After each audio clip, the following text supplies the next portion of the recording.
Hello. Justin, you've had a lot of fights, you've had a lot of big fights, but UFC 300 for the BMF belt against someone like Max Holloway, this one must feel pretty special. They all feel special. It's such a great little adventure that I put myself on, a long time ago when I chose to, take this path.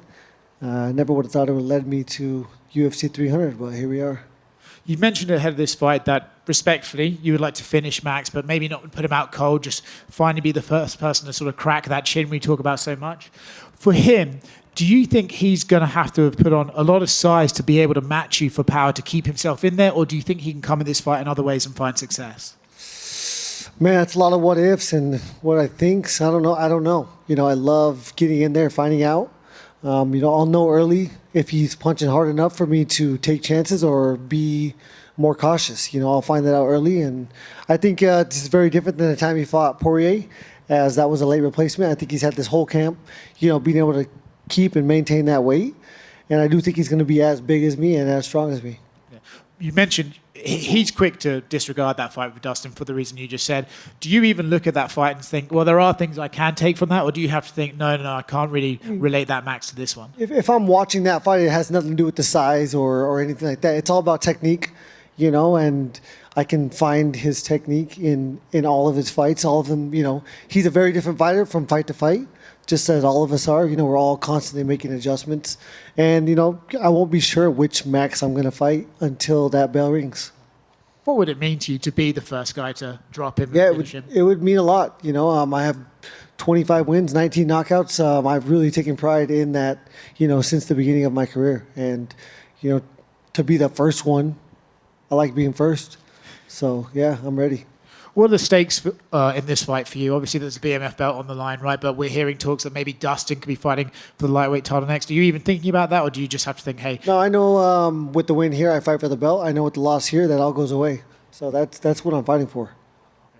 Is there a chance, if Islam were to fight in June, you could end up being called to fight back in Abu Dhabi? And is that something you'd even consider? I don't play what ifs, but, you don't pass up a championship opportunity. I do want my time. I do think June would probably be impossible for me, as every time I fight is a traumatic life experience, and I need to go home. I need to, unwind, take care of my body, take care of my head.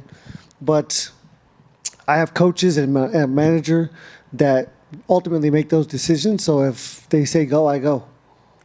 This one right here.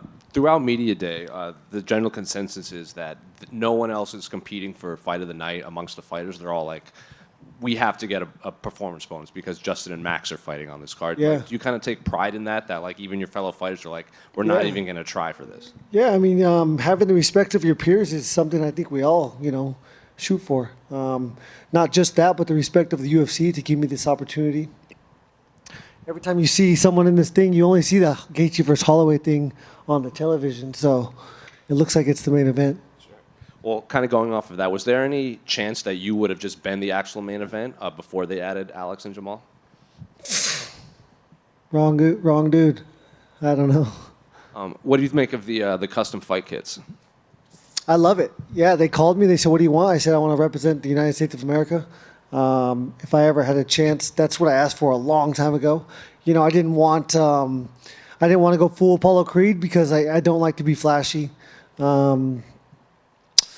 And yeah, I mean, anytime I can represent my country, this is such a worldwide sport, and not a lot of people truly represent this country, and I'm that guy. Speaking of the custom shorts, Max had input on his design of the floor. Did you have any input on yours, or was it just you told him, hey, I want this, and this? I said I wanted to look like a U.S. flag, and then I sent them a picture of those shades, those colors, black and gray.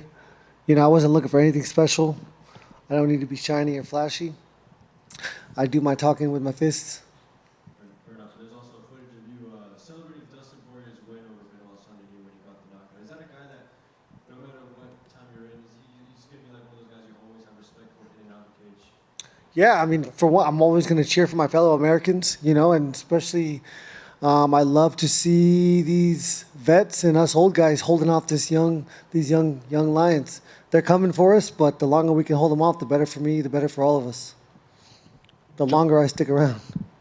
Justin, just curious. After we spoke the other day, a couple of the things were, maybe Mark Coleman wrapping the belt around the winner of this and some $300,000 bonuses. Any word on either of those things might happen from what you've heard? Oh, I haven't asked. I won't ask nobody. I think the $300,000 thing is a little bit far-fetched, but I think $100,000 is probably hopefully going to happen. They did it for UFC 100.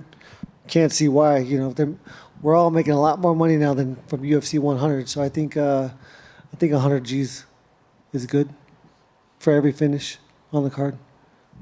Justin, down here to your right, you fought a lot of high caliber fighters throughout your career. Where does Max Holloway rank in that list? Tony Ferguson, Dustin Poirier, Cowboy Cerrone. These guys are all, future Hall of Famers. So it's huge. It's huge for my legacy. It's huge for my resume. I've been watching this guy. I'm older than him, but I was watching him way before I ever thought about being in the UFC. And yeah, this is the guy that I looked up to. So it's cool to see how far I've come and where hard work will get you. And I remember after your interim title when you didn't really want anything to do with the belt, but with this BMF belt, not to say that you're parading it around everywhere with you, but obviously you hold it seemingly in high regard. Would that be a fair assessment? Again, I think it's awesome. I wouldn't, if I didn't have the respect of the company that I fought for, I would not be in this position. That's what I'm most proud of, and also the fans. The fans respect it. The fans in turn respect me. It adds a little bit more of a spectacle to my fights, and this is the entertainment business. So, I like that much. Thank you. Over here, Justin. Back to the shorts. Do you think Bryce Mitchell should be upset or proud for paving the way of fighting for custom shorts and how easily you guys got them for this card? I don't think it was easy. I've been working a long time for this. But, yeah, I don't know. Sure, I'll give him credit. I like it. I like his camo shorts. Justin, you win on Saturday night in spectacular fashion, right over here, and to your right here. Justin, you win on Saturday night in spectacular fashion, and for some reason they don't honor the title bout next. What is it, just next man up, or is there someone in mind? No, there's going to be two contenders coming out of this fight night. This pay-per-view. The winner of Saruki and Oliveira is going to be a contender, and the winner of the Holloway and myself is going to be a contender. I believe Makhachev is going to fight at least twice this year, and so I think we'll both fight him. Are you looking forward to any of the fights in the card besides yours? I'm a huge fan of the sport. I don't wish, I'm glad I'm on it. But if I wasn't on the card, I would certainly be in attendance, and there would be. I love fights. I love fighting, and I love watching fights. I love the atmosphere. I love that people understand what they're going to get when I walk out, and the atmosphere kind of changes. I can feel the intensity shift, and I love being that. Justin, have you gotten out to the Vegas links? Golf? A specific golf club? I don't know. No, I played Cascada and I played Rio Seco while I was here last Thursday and then Sunday, and then unfortunately I have to do a bunch of interviews, so I can't golf these days. How'd you hit? Not bad. I shot a 93 and a 90. My swing is disgusting, but I shoot well. Obviously, you added back to that stack list of opponents you have faced in your career. And I know you want the crack title next, but before you do hang it up, whenever that is there any other guy you want to face and say, yeah, I faced him and this is my stack list of opponents? I'm a quarter mile at a time kind of guy. I do not look too far ahead. I honestly have no clue what the future holds.